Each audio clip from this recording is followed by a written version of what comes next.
Thank you for watching, liking, commenting, sharing, and subscribing right now. How often do I check my email? I check it about every 3 seconds. I do. I check my email all the time. Chris@Pirillo.com is where you can email me, and that's exactly where Eric emailed me with his top 5 tips for downloading. That's right, I take top 5 tips if you have them, whether they're related to technology or not. And if your list is good enough, I'd love to share it with the rest of the community. So here's what Eric writes. Another top 5 just for us at live.pirillo.com. This one is about safe downloads. Number 1, close all other applications while running a setup wizard. I cannot stress this enough. If you don't, chances are that the program will not work properly and critical files may be missing. In some cases, it may be so bad that you cannot uninstall the program without doing a system restore. I think it's partially true. I tend not to close applications when I'm running through a setup wizard. I haven't run into too many snags other than when I'm trying to set up more than one program at a time. So that would be my addendum to this tip, is only set up one program at a time, because sometimes the 2 different programs may use the same program to install the 2 separate programs. And if that made no sense, just keep doing what you're doing. Number 2, download only from trustworthy websites. Don't download programs advised by random YouTube comments. If it has free in bold letters, chances are it's fake and contains harmful viruses. It's a good point. I'd stick specifically with recommendations made directly by friends as a first thing, and a second thing, doing research, and the third thing, from trusted sites. And this holds true for both programs on the Mac as well as for Windows, and I suppose to a certain degree for Linux as well.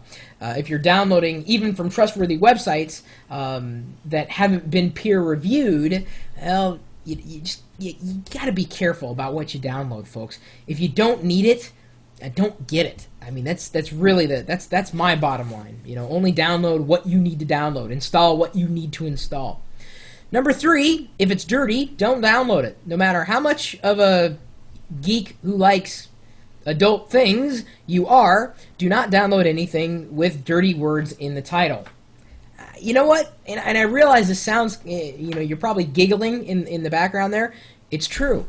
Most viruses and spyware are attained from adult websites. In fact, the big hoopla around the supposed Mac Trojan for OS X that was, I guess, talked about a couple weeks ago, it was downloaded because the person went to an adult website and it said, "Here, download this in order to watch that."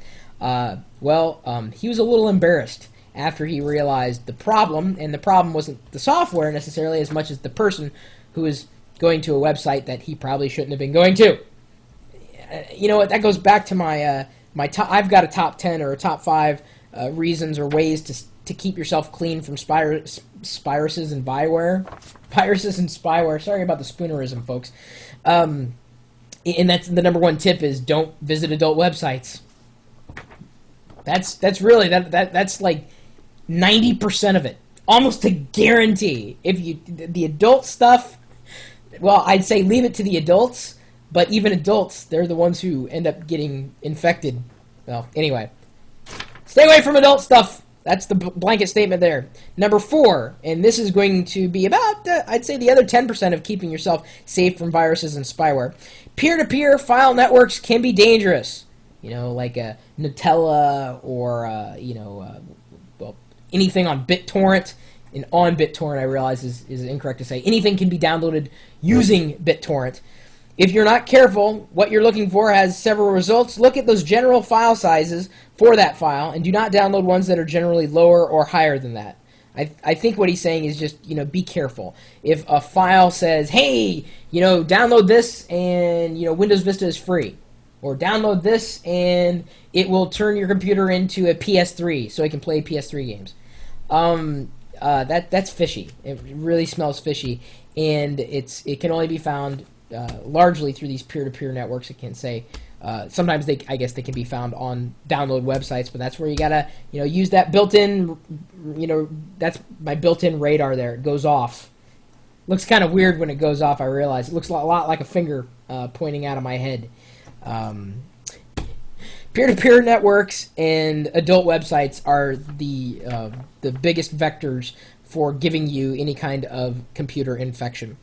Number 5, there are a lot of websites out there impersonating big companies such as Apple or Microsoft. The only surefire way to know that you're downloading is from a legit company is to contact that company and find out that they actually make that program.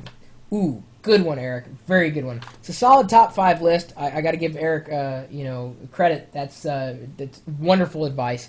And you need to know this stuff, especially if you have just started using a computer, or maybe you've got someone in your family who's just started using a computer. Hey, maybe you're getting a computer to someone in your family or a friend who's never used one before. Send them this video. Let them know what to download, what not to download. And my advice is just don't download anything.